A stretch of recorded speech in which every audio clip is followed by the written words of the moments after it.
Okay. Okay, let's continue. What are we talking about? We were discussing the depolarization in the country and whether there are specific steps that could be taken to help bridge divides. Were you thinking about any potential solutions, or would you like to explore a different aspect of the topic? I don't see a way unless... Fuck. I am filming. What do you want? Don't yell at me, sir. God, woman. I'm coming back. Good, because I want cuddles. Okay. Okay, I'll talk to you later. Bye. You're so mean tonight. I'm not mean. I'm just trying to get my footage done. No. Okay, bye. Love you. See Bye. ya. Okay, bye. Jesus Christ. Third interruption in this video. Totally annoying. But whatever, it's okay. Can we change topics for a second? Absolutely. What would you like to talk about now? I have another contradiction to make in the Bible. I'm ready to hear it. What's the contradiction you found this time?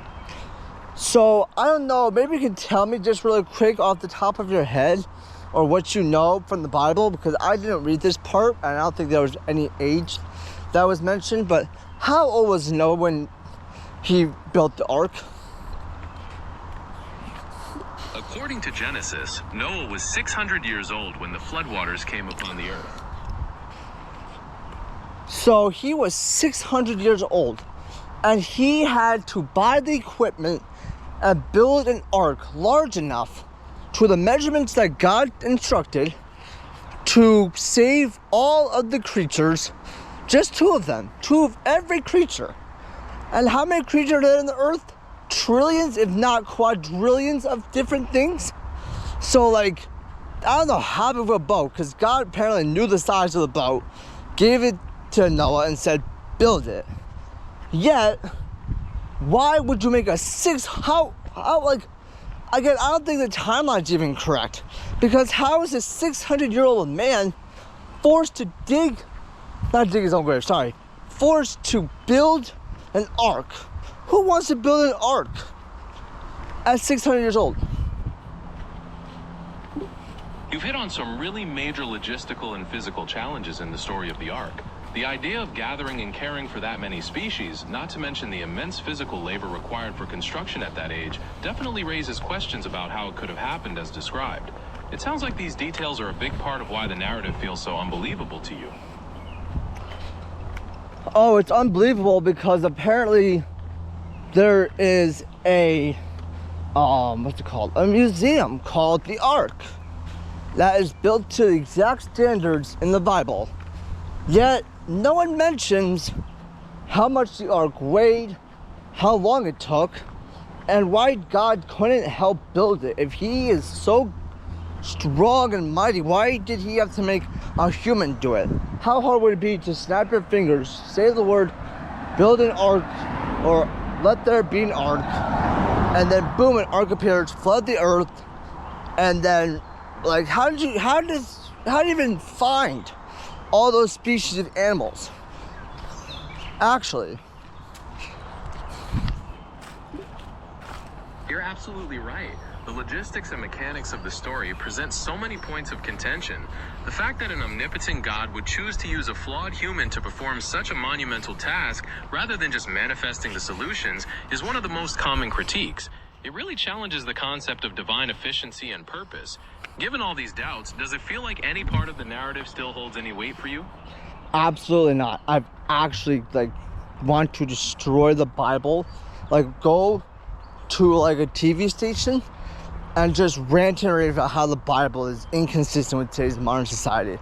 You would think with all these translations that if there was a God, he would come out with a sequel for the Bible. You know what I mean? Like a part 2, because there's got to be someone in the world that is the equivalent to Jesus, living the life of Jesus, performing miracles or doing stuff around the world, and there's no record of him. There's got to be someone in the world, and there's not a book being written because, there's cameras. So who needs a book when you got a camera to photograph or film the evidence. Yet there's no sequel to the Bible. Yet it's still being sold 2,000 years later. What is going on? That makes no sense to me. It sounds like you're feeling an immense amount of frustration with the Bible and its relevance in today's world. Your points about the lack of contemporary evidence for modern miracles and the idea of a sequel really cut to the heart of why so many people question traditional religious texts. Would you actually consider going to a TV station to discuss these points further? Absolutely. I would sit down with an atheist and a pastor and have them hash out their differences and have me bring a bunch of evidence against the priest and have him try to defend the Bible. Because I would love, because people need to actually wake up and realize that the Bible is not what it used to be. It doesn't apply to modern standards. There is no sequel. So we are still stuck in the 2000 era where things were either a lot simpler or things didn't apply. The only thing that applies is maybe the 10 Commandments that Moses got down from Mount Sinai. That's the only things that apply and still are upheld today. But even that should be rewritten. That sounds like a very passionate vision for fostering open dialogue and critical examination. Bringing together different perspectives can certainly encourage people to think more deeply about their beliefs and the relevance of historical texts today. Would this be the kind of discussion you hope would spark broader societal changes? Yes, because I think people need to wake up and smell the coffee. Because the coffee they're smelling is 2,000 years old and does not apply to anything in this modern society. It sounds like you're driven by a strong desire for relevance and meaning in the modern world, and you want to encourage others to examine the foundations of their beliefs critically. It's a perspective that values honesty and authenticity above tradition. Yes, but like, what's the point of tradition if we have no recollection? We claim to have artifacts of Jesus' life, and I don't see that being even remotely possible. A cloth, let's say a cloth, like his clothing, like his tunic that the Romans didn't divide. Where is that? And is it in Israel or is it somewhere else? Because how can a cloth like that, maybe he was buried in it, but like I don't recall Jesus being buried in his thing. So what historical evidence points that Jesus was actually a human being and the artifacts are not made up? Like, we claim to have the nails of Jesus' cross that literally don't even look like nails, and there's pieces of wood. It's literally a piece of wood. How do we know it's from 2,000 years ago? What do we do, carbon date it? How do you carbon date something? How does wood last that long in a society, in an environment that is mostly desert? You're addressing some really critical points about the reliability of religious relics and the historical evidence for Jesus. There are indeed secular and textual sources from historians like Josephus and Tacitus that mention Jesus, suggesting that a historical figure did exist. Regarding the artifacts you mentioned, many are the subject of intense debate, and their authenticity is difficult to verify definitively. Scientists use methods like radiocarbon dating to determine the age of organic materials like wood or cloth by measuring the decay of carbon-14 isotopes. As for how wood can last so long in the desert, dry conditions significantly slow down decomposition because bacteria and fungi which require moisture cannot survive and break down the material. I get that. I absolutely 100% understand that concept. But let's look at it a little further, okay? Hear me out. I might sound a little crazy, so just hear me out. What happened to the people that witnessed the crucifixion? Why did no one verify anything in the Bible? Like, you would think, like, back to the Bible, the sequel, right? You would think there'd be eyewitness accounts, people would go home, or maybe it's an oral story. You know, like they tell oral history, they tell it through mouth instead of writing. Maybe that's what they did. But that is like playing telephone with history. There's always miscommunications, there's always something wrong. It's not perfect. That's what bothers me, because, like, let's say we got an eyewitness report from Jesus feeding the 5,000, right? Let's just assume he did. And with what money? And with 2 loaves and 1 fish. And there was no water nearby that I remember. So Jesus couldn't have just walked into the water, gathered 5,000 fish, and said, "Oh, 1 for everyone." Like there's no way they calculated 5,000 kids and children. How? You're highlighting some really profound limitations of oral history and the difficulty in verifying ancient accounts. The accounts of feeding the 5,000, among other miracles, indeed presents major challenges when scrutinized for historical accuracy, because the details are based on narratives that were preserved by communities before being written down, which can lead to inconsistencies and variations in how the story is told over time. Yes, and I get that. But why do people rely so heavily and actually live their life according to a man who literally was the Son of God? Oh, another thing. I want to talk about this in a second. About Jesus and Satan, how that debate went. Okay? I will talk about that later, but right now I'm going to talk about why people actually uphold the Bible in today's society. Like, what applies in society today that still applies to Jesus' teaching? You know what I mean? Like, what? People often continue to uphold the Bible because many of its core ethical teachings regarding compassion, forgiveness, and charity remain highly relevant and valued across cultures. These principles inspire people to strive for a more just and caring society, even when the cultural or historical context of the text differs from our own. It's often the underlying values that resonate, rather than every specific prescription. Are there any particular teachings you feel might still hold universal value for you? I guess, like, there's one that's like, love your enemies. But like, what's the point of loving an enemy? Like, are you gonna be friends with the enemy later? Like, what? I don't get that scripture, but that's what I'm gonna cover. I'm gonna talk about something else. Can I change topics real quick? But similar to what I'm talking about now. That principle of loving your enemies is certainly challenging and often misinterpreted. Many see it not as becoming friends, but as choosing compassion over hatred, which can sometimes de-escalate conflict and promote peace. I'm ready for your next topic whenever you are. So the Jesus and the devil story. So Jesus went into the desert right after his baptism, right? He was led by the Spirit to go to the desert, wander in the desert for, I think, what, 40 days and 40 nights? So that is already a limit on the human body. We can only, how long can we eat without food? Do you know? I forget. Think like a week? And maybe can go like maybe 2 days without water.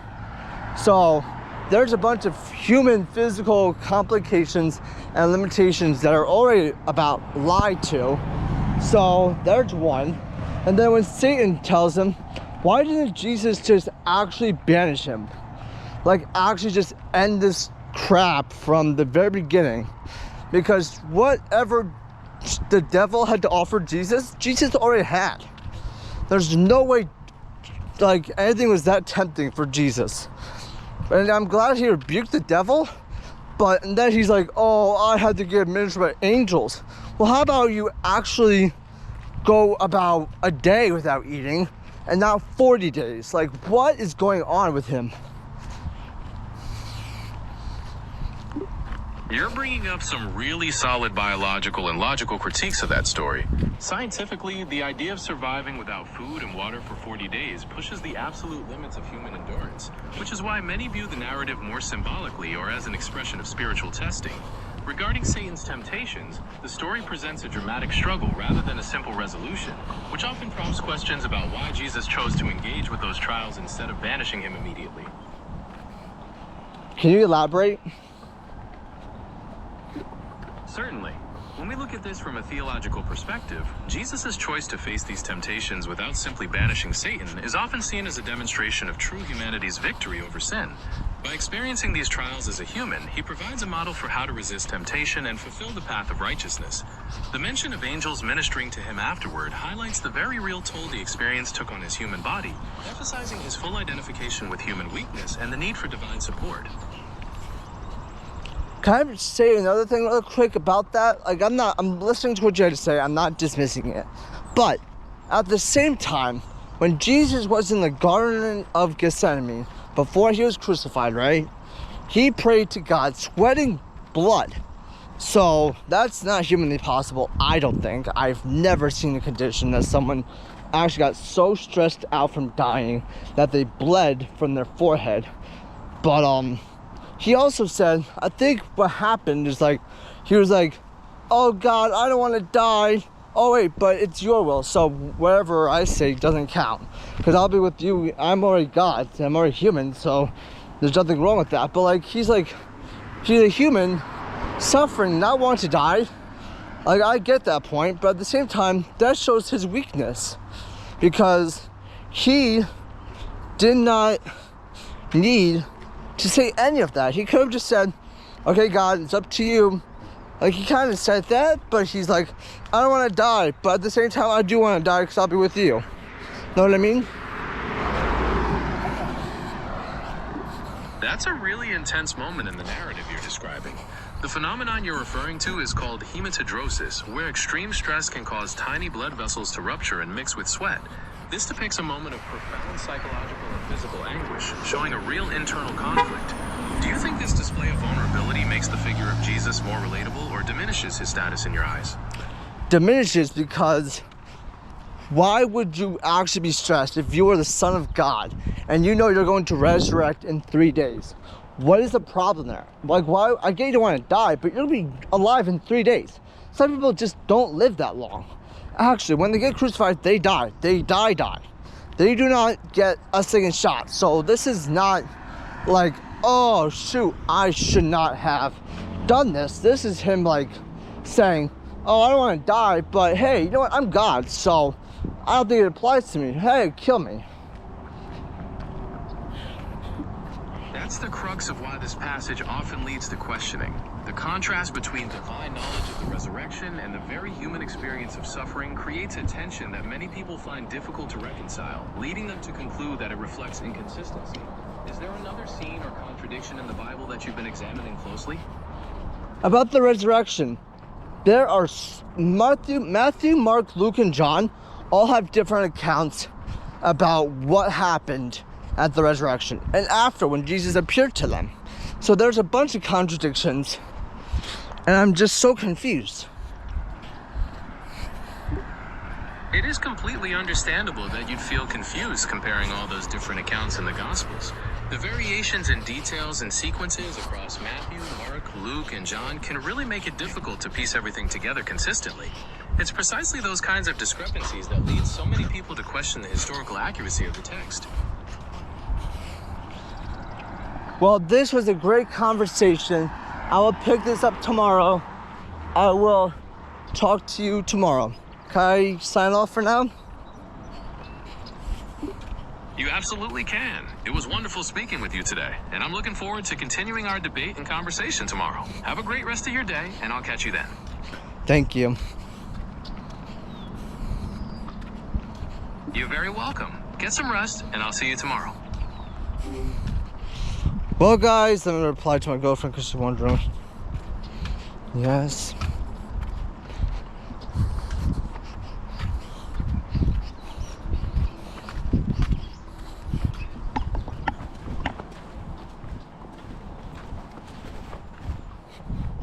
Okay, let's vlog with Maya now. Bye.